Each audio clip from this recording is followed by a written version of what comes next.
The sun was just peeking over the rooftops of Westridge, a sleepy suburb where every lawn was trimmed to perfection and mailboxes stood like little soldiers along white picket fences. It was the kind of place where nothing ever happened until it did. On a crisp Tuesday morning, 14-year-old Sophie Carter zipped up her green backpack, popped in her earbuds, and stepped out onto the sidewalk. Her dark ponytail swayed as she adjusted her hoodie and khaki skirt, the standard uniform for Crestwood Middle School. She was running a bit late, but the walk was short, maybe 10 minutes if she cut through the community park.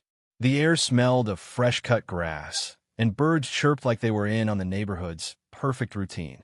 Sophie didn't notice the white SUV creeping along the street behind her. Not at first. She was halfway through the park's stone archway when the vehicle's low hum caught her ear. She glanced up. No lights, no decals, just a clean, boxy SUV that didn't belong to any cop she'd ever seen.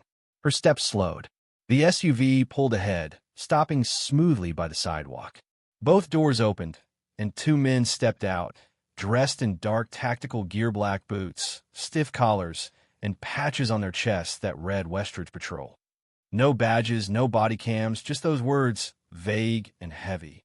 Sophie pulled out an earbud, her heart picking up. "Excuse me," she said, voice shaky. The taller man, broad-shouldered with a buzz cut, raised a hand like he was calming a stray dog. "You match a suspicious profile," he said, cold and rehearsed. Sophie blinked. "What?" "I'm just going to school." Before she could process, the second man, shorter, younger, face blank, moved behind her. Plastic zip ties snapped tight around her wrists. "Wait! Stop!" she yelled, panic flooding her voice. Her backpack slid to the ground as they turned her toward the SUV. She stumbled, her sneakers catching on the pavement. "I didn't do anything. Let me go." They didn't answer, didn't even look at her. The street was empty, no joggers, no cars, no neighbors peeking out. Westridge, the place that threw block parties and 4th of July barbecues, had gone ghost quiet. The shorter man opened the SUV's back door, and the taller one pushed her inside, hand firm on her head. The door slammed shut, and the world vanished behind tinted windows. Sophie's heart pounded like it might break her ribs. Her backpack, with her lunch and a note from her mom, lay abandoned on the sidewalk. The SUV pulled away, and Westridge stayed silent, as if a kid hadn't just been snatched in broad daylight. At home, Claire Morgan stood at her kitchen counter, sipping coffee from a mug that said, "Justice doesn't sleep." The house was quiet now that Sophie had left, a calm Claire usually savored. She was flipping through case files, dense, thorny documents tied to a corruption probe when her phone rang. 8:10 a.m. Crestwood Middle. "Ms. Morgan, it's the front office. Is Sophie absent today?" Claire's stomach dropped. "No, she left at 7:30. "Why?" "She didn't check in. Her teacher marked her absent." Claire was already moving, pulling up Sophie's phone tracker. The last ping, 7:45 a.m., near the park. Then nothing. Keys in hand, blazer half-buttoned, she was out the door in seconds.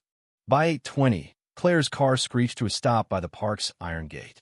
No Sophie, no SUV. Just two guys in polo shirts, lounging by a Westridge HOA golf cart, sipping coffee like it was a lazy Sunday. Claire strode over, her heels clicking. "Did you see a white SUV here about 30 minutes ago?" A teenage girl, dark hair, green backpack. The HVYR guy squinted, annoyed. "Maybe Westridge Patrol. They do rounds.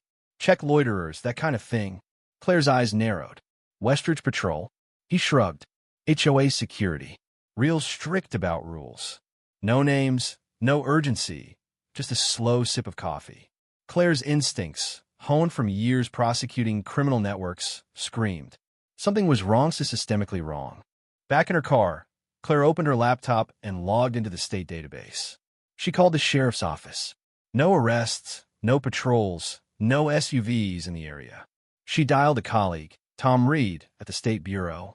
"Tom, I need traffic cam data near the park, 7:30 to 7:50. White SUV, no tags." He hesitated. "Is this about Sophie?" "Yes," she said, voice like steel. "Move fast." Then she pulled up the Westridge HOA website. pastel colors, smiling families, and a buried link under safety protocols. A PDF loaded. Westridge Patrol may detain Indy VY duels for investigation under HOA guidelines. No licensing, no oversight, just vague words that reeked of fake authority. Claire's blood ran cold. This wasn't a mistake. It was abduction. Meanwhile, Sophie sat in the back of the SUV, wrists burning from the ties. The drive felt endless, though it was only 15 minutes. They turned into a gated lot, past faded storage units and cracked pavement. A trailer sat in the corner, hidden behind a dumpster. Inside, the air was cold, the lights flickering.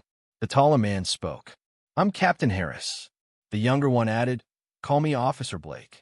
Their voices were flat, like they were playing cops in a bad movie. They led her to a small room, gray walls. One chair bolted to the floor, a camera blinking red. The zip ties came off, but Harris motioned her to sit. "Why were you on the east sidewalk?" he asked. "Do you know the Hearts on Pine Lane?" Sophie's voice cracked. "I was going to school. I don't know any Hearts." Blake smirked, scribbling in a notepad. When Sophie said, "My mom worked for the government," Blake laughed. "Yeah, mine's in parking tickets." They didn't care. To them, she was nothing.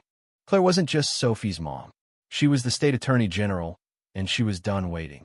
At 8:55, she drafted a cease and desist letter to the HOA board, sharp and binding, suspending their patrol pending a criminal probe. She emailed it to every board member, the county attorney, and the governor's office. By 9:15, she was on the phone with the state police and FBI, her voice calm but deadly. "A minor's been detained by a fake HOA enforcement unit. No badges, no authority. The child's my daughter, but this is bigger. I want task forces now." By 10 o'clock, agents were watching the HOA's trailer. By 10:50, a judge signed an emergency writ for Sophie's release, penned by Claire herself. At 11:40, federal and state vehicles rolled into the lot. Neighbors peeked from windows, clueless that their HOA had sparked a legal firestorm. At 11:55, Claire stepped out of a black SUV, blazer crisp, eyes like daggers. She didn't knock. She pushed open the trailer door. Harris stood in the hallway, smirking. "Restricted office. Can I help you?" Claire's voice was ice. "I'm Claire Morgan, Attorney General. You're under arrest for unlawful detention, impersonation of law enforcement, and CIVYL rights violations." His smirk faded as federal agents stepped in, cuffs ready. State police swept the building. In a small, windowless room, they found Sophie. Claire rushed in, kneeling as Sophie whispered, "You found me." Claire held her tight. "And we're not done." The trailer's secrets spilled fast. Agents found cages steel, mesh-wired, built for people, not storage. One held Sophie's backpack. Another had a cot and a night watch schedule. Fake badges, shoddy incident reports, and charges like suspicious footpath to VY-ation filled a desk. 3 other teens were found, detained for nonsense like unregistered scootering. By noon, news vans swarmed. The white SUV, towed away, flashed on every channel. The HOA's weak claim of ignorance crumbled under Claire's EVY Denke. Dulot $200,000 a year in dues funneled to a shell company, Westridge Solutions, run by an ex-board member with no credentials. Over Dulot, $800,000 paid out in 4 years. No audits, no oversight. At 7:30 p.m., Claire faced a sea of reporters outside the state capitol. Flashbulbs popped as she spoke, steady and fierce. This wasn't security. It was a paramilitary setup, detaining kids in cages under a fake badge. It assumed no one would look. They were wrong. The crowd went silent. Within weeks, the HOA board faced indictments, conspiracy, fraud, kidnapping. Harris, Blake, and their crew got federal charges. Claire filed a CIVYL suit for the families, pro bono, not as a lawyer, but as a mother who'd had enough. Residents sued, too, winning millions. The HOA dissolved, reborn as Fair VYEW Commons, with elected leaders and real oversight. 2 months later, Sophie walked to school again, her steps slower, her eyes sharper. She smiled, but it was different, wiser, harder. At home, Claire tucked her in, never missing a night. "Mom, Sophie asked. Would they have stopped if they knew who you were? Claire looked at her, honest. No, they thought no one would fight. But I did. Sophie's smile grew, real and warm. Always. The story exploded, debated, dissected, a warning of suburbia gone wrong. Claire didn't care about the headlines. She cared about Sophie, about every kid who deserved to walk free, every parent who trusted their neighborhood. She'd drawn a line, and it held.